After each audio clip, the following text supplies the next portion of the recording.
Okay, so this is the fourth section in my Uromastyx care guide, the audio version, and this section is titled Heat and Light. How you heat and light your Uromastyx might be the most important feature of their care. Having the right temperatures and bright full spectrum lighting will ensure that your animal can function properly on a physiological level.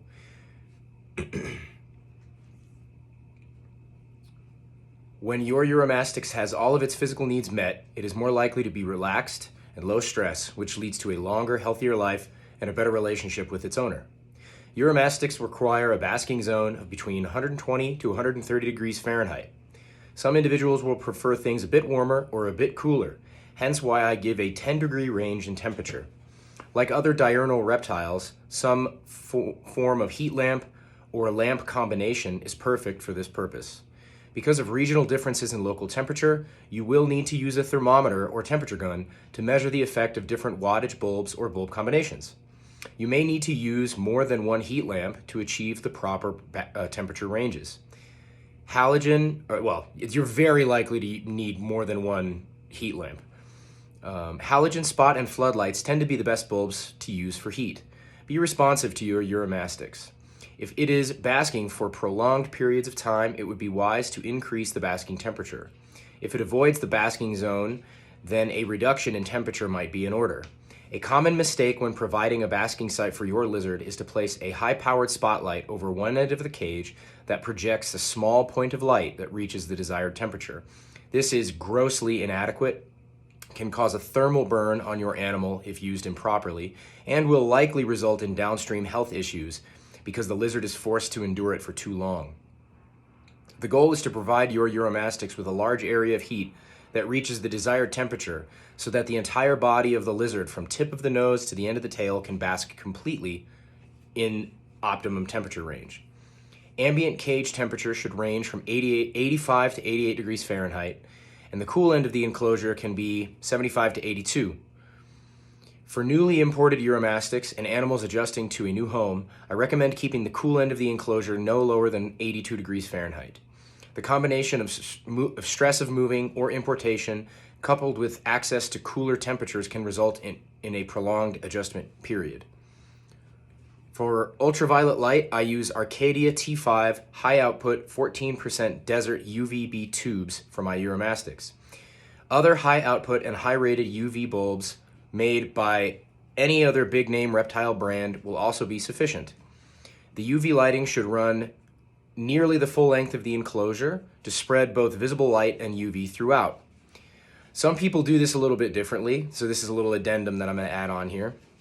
A lot of people now recommend using a UV light on just, like a smaller, so let's say you have a 6-foot cage, you might have a 3-foot UV lamp, and then you might have supplemental lighting that's non-UV elsewhere in the cage, and that's just fine too. I think there's nothing wrong with that. I think it's great. I just do it the whole length of the cage. Follow the instructions on the packaging with regard to distance of the lamp, the UV lamp specifically, from the animal, because the recommendations will vary by brand. It may seem trivial, but distance from the animal is extremely important. Some bulbs can be harmful if placed too close to the lizard. Offering a few places in the cage where your lizard can rest without being under UV is also a very good idea. If you live in the right climate, outdoor housing might be possible, even if only for portions of the year. One very common complaint in the reptile community is the unreliability of name brand reptile-specific heating bulbs. While you can usually depend on UV light bulbs to last until they need to be replaced, their UV output degrades over time of use, usually needing to be replaced every 6 to 12 months depending on brand. It can be a challenge to find heat bulbs that are sufficiently bright, hot, and hold up to the burning all day, every day. At the time of writing this care sheet, I use PAR30 halogen floodlights of various brands bought at hardware stores. This is actually, so these lights are made for outdoor use and last much longer than the store-bought name brand reptile-specific heat bulbs.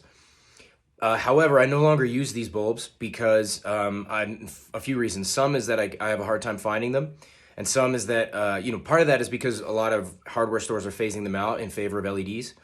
And then part of it is just that over the last couple of years, the longevity on those bulbs has kind of decreased for me.